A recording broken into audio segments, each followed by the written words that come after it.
What's up, my fellow Suzukiers? I have behind me a 2000 Suzuki Wagon R or Wagon R RR R.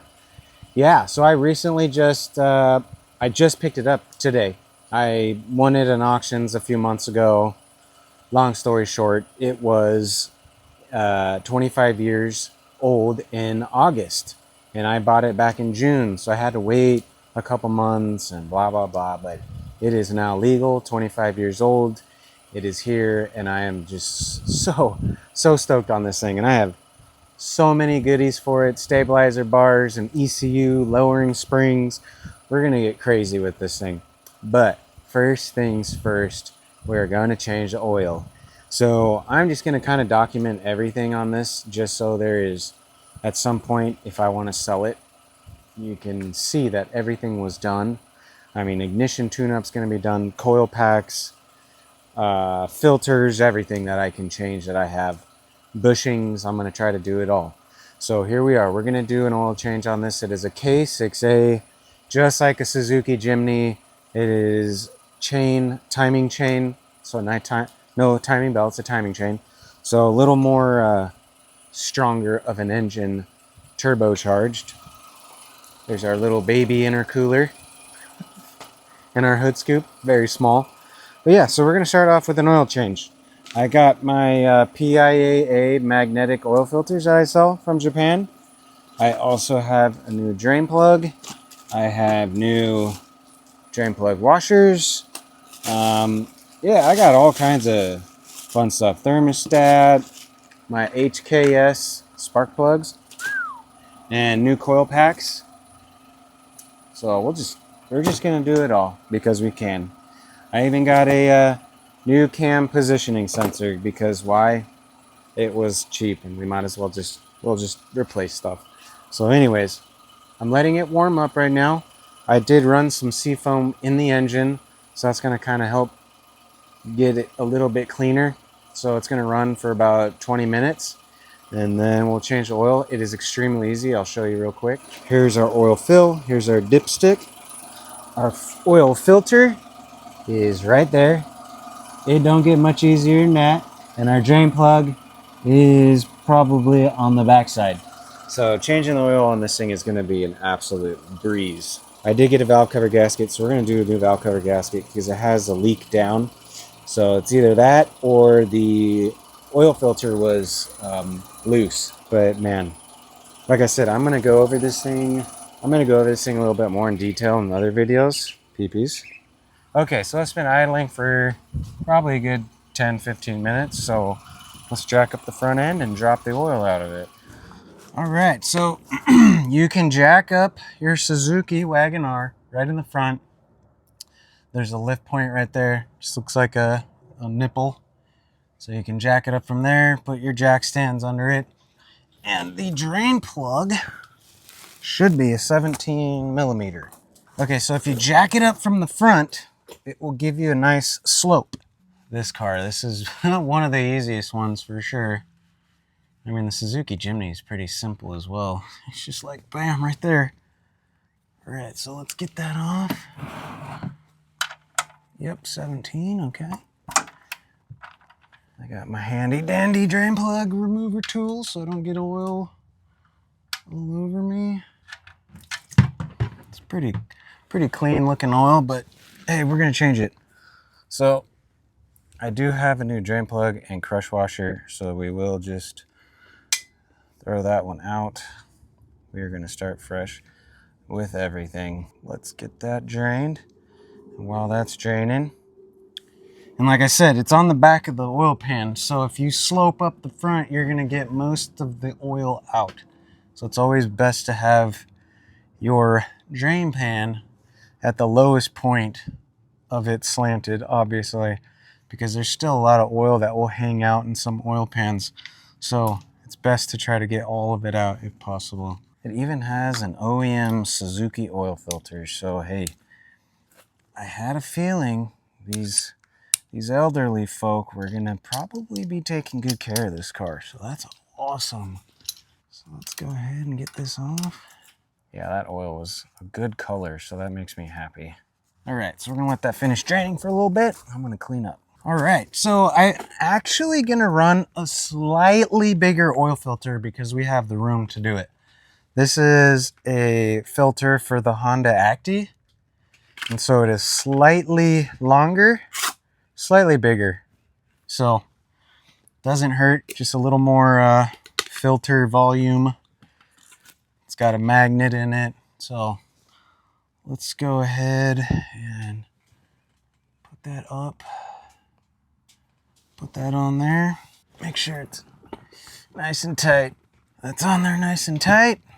Let's go ahead and put a new drain plug. New drain plug and new crush washer in there. I haven't even got to test drive it. I don't even know how it feels, how it shifts, how the turbo feels. I didn't want to take it out until the oil was done and everything was in good working order. You don't want to over tighten it. Just put them on nice and snug. All right, so let's go up underneath here.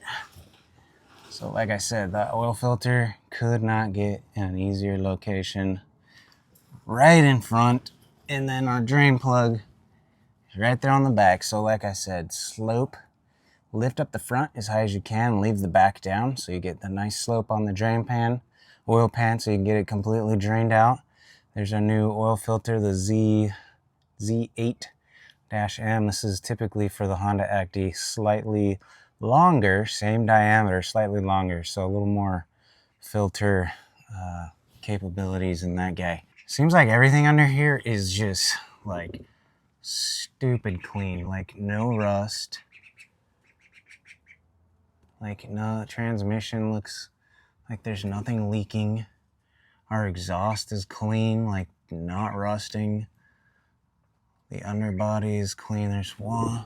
I mean, even the pinch welds on, like they're like not all smashed up. So,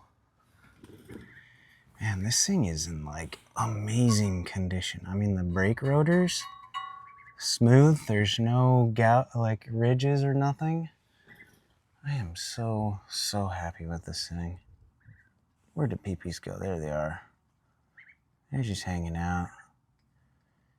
I thought it was all-wheel drive. I was completely off on that, so it's only front-wheel drive. No big deal. We're gonna lower it anyways, so it would have been cool to have all-wheel drive, but we're gonna lower it, so it don't make no difference. It wasn't going off-roading anyways. Okay, no brainer how to put oil in. There's our fill. But this is the oil I will be using. You can use whatever you want, but this is a modal. 10W30 is a synthetic blend, so semi-synthetic, not full synthetic. This or conventional oil is going to probably be your safest bet. But again, whatever you want to use. I do have this for sale on my website. But yeah, we'll go ahead and put 2.5 liters in. This says 2.7, 2.9. So we'll start with 2.5 and see what happens. Okay, so let's go ahead and pour this in here. I really like this jug. I got it from O'Reilly's, I think. Just a little bit above 2.5 should be good. Hopefully, we don't want to overfill. It's always best to underfill and have to drain a little bit. There's our timing chain right there. Everything looks pretty clean inside, so that's always promising. All right, good to the last drop here. Let's check it out. See what we're sitting at now.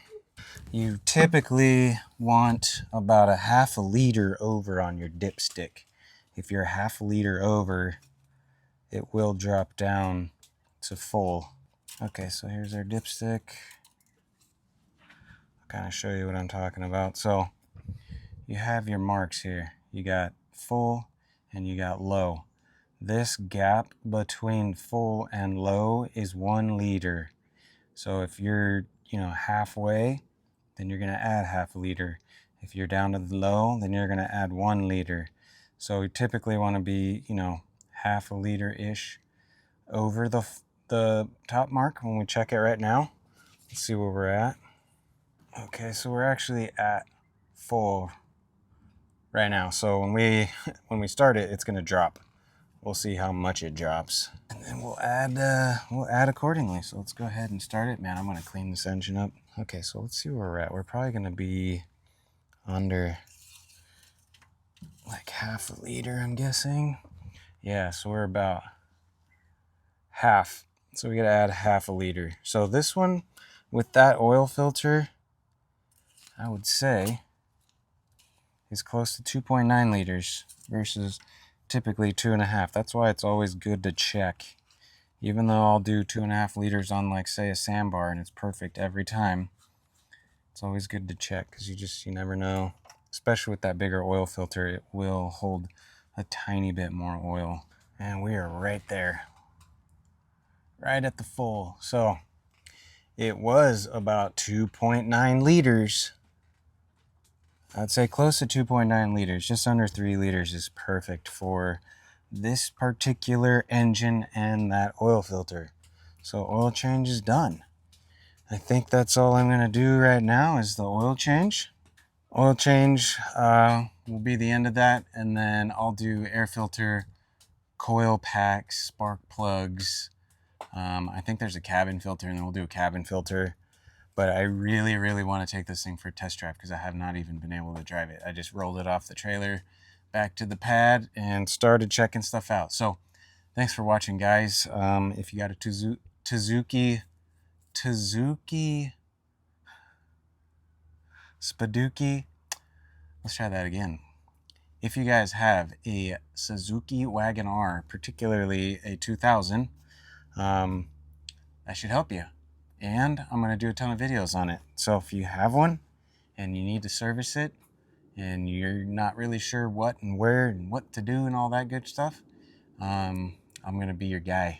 And I'm going to try to have some of these parts. I have air filters already, and we'll have other things on the website. So if you need to work on your Suzuki, hopefully my website will have some parts. But thanks for watching, guys. I appreciate it. Like I said, I'm going to do a whole walkthrough of this car later so you can see everything about it. So if you're interested in a Suzuki Wagon R and you're curious how they look and run and taste, then well, I don't know if you want to taste them, but these videos might help you guys out. But thanks for watching. I really appreciate it, guys.